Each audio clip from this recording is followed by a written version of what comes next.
34. Hope. Every culture represents a hope or a loss of hope.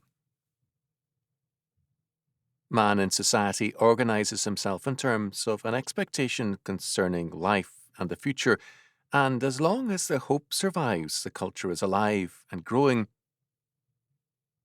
Civilizations crumble when men lose hope. The stagnation of Asia prior to its invasion by Western thought was due to the loss of hope. Philosophy and religion in Asia, in one culture after another, had lost hope and had succumbed to a world and life negation in its faith. The result was cultural decline and decay, and sometimes collapse. And the same symptoms are again apparent, this time in the humanistic societies of the Western world. Hope, elpis, is an important word and doctrine in the New Testament. It means a favourable and confident expectation. Hope means, first, the happy anticipation of good, as in Titus 1, 1 and 2, wherein St. Paul declares, Paul, a servant of God and an apostle of Jesus Christ, according to the faith of God's elect, and the acknowledging of the truth which is after godliness, in hope of eternal life, which God, that cannot lie, promised before the world began. Before all creation, God's purpose included our eternal life, so that our confident expectation rests on an eternal purpose which preceded our creation. We can thus joyfully look forward to the good God has purposed for us in confidence and faith. Second, hope means the ground upon which hope is based, as in Colossians 1:27, Christ in you, the hope of glory. Christ, the new man and the new life within us, is also the ground on which our hope is based. Our hope is thus as sure as that ground. Third, hope also describes the objects upon which the hope is fixed, as in 1 Timothy 1:1. Jesus Christ, which is our hope. This usage is similar to that of Psalm 65:5, wherein David speaks of the God of our salvation, who are the confidence, or hope, as in Coverdale's translation, of all the ends of the earth. Hope for the Christian means all the promises of God concerning life in this world and in the world to come. When St. Paul spoke of the three central graces or gifts of God to the believer, faith, hope, and love, he thus declared that hope is not a human virtue in the believer, but a gift of God, 1 Corinthians 13. In the Old Testament, hope is often rendered as confidence or trust. The New Testament speaks of hope as an anchor of the soul, Hebrews 6:19, giving it stability in a changing world. The blessing it seeks are not limited to the future life, but include all that is promised to faith in the present life. The Gospels have less to say on hope than any other part of Scripture, because Christ's very presence concentrated so much attention on the present, on Christ himself as the hope of Israel itself. As noted earlier, civilizations begin to crumble when men lose hope. Rudyard Kipling, a far superior man than many who disdain him, foresaw the collapse of humanism. In his old age, in 1919, he described tellingly the coming collapse of humanism, its loss of hope and its devastation by its own follies and by God's judgment. As it will be in the future, it was at the birth of man. There are only four things certain since social progress began: that the dog returns to his vomit, and the sow returns to her mire, and the burnt fool's bandaged finger goes wobbling back to the fire, and that after this is accomplished and the brave new world begins, when all men are paid for existing and no man must pay for his sins, as surely as water will wet us, as surely as fire will burn, the gods of the copybook headings with terror and slaughter return. Humanism, having been built on a false hope, is inescapably doomed to disaster today, as always in the past. Hope is not only man in the present affirming a conviction about the future, it is also the future acting on the present. Lukács has commented on this tellingly. We have to recognize the existential causality of human life, the relationships of human causes and human effects, which are different from the mechanical relationships of causes and effects that have been monopolizing the concept of causality for at least 300 years now.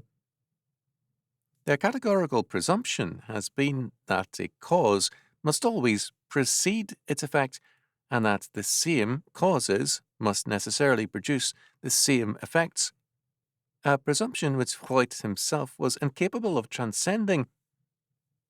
Yet, for human beings, the very process of thinking on the conscious and also on the subconscious level complicates, disturbs, and transforms the relationship of causes and effects, whereby this relationship becomes far more complex than the primitive, mechanical relationship of causes and effects in the outside world.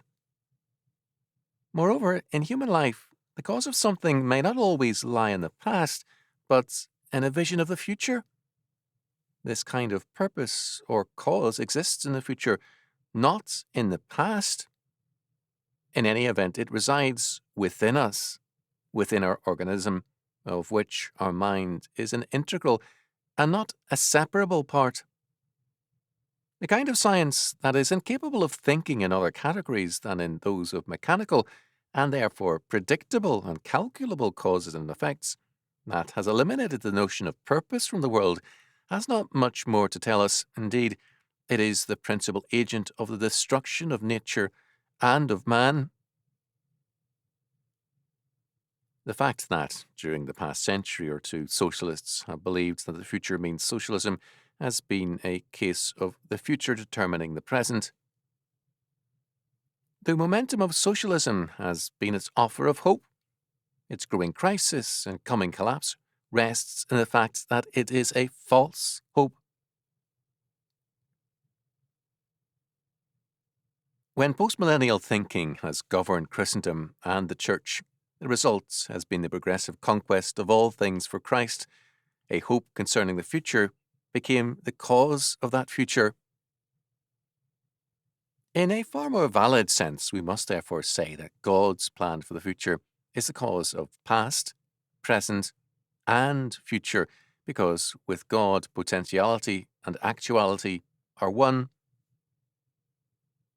All he has purposed from all eternity he does, and the beginning and the end are predestined and are woven together as a perfect and seamless garment. The Christian hope, thus, is the entrance into and the confirmation of the believer in the sovereign plan of the future by the omnipotent God. St. Paul describes this confirmation in Romans 5. Therefore, being justified by faith, we have peace with God through our Lord Jesus Christ, by whom also we have access by faith into this grace wherein we stand, and rejoice in hope of the glory of God. And not only so, but we glory in tribulation also, knowing that tribulation worketh patience, and patience experience, and experience hope. And hope maketh not ashamed, because the love of God is shed abroad in our hearts by the Holy Ghost, which is given unto us. Justification means peace with God, and opens up to us a world of grace and hope. It teaches us, moreover, to glory in tribulations, not in tribulations considered in themselves, but in their effects. In terms of Romans 8:28, we know that all things work together for our good in Christ.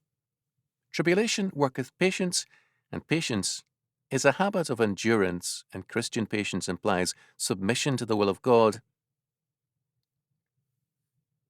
The result of patience is experience, or in the Greek, doikime, meaning the process of proving or testing.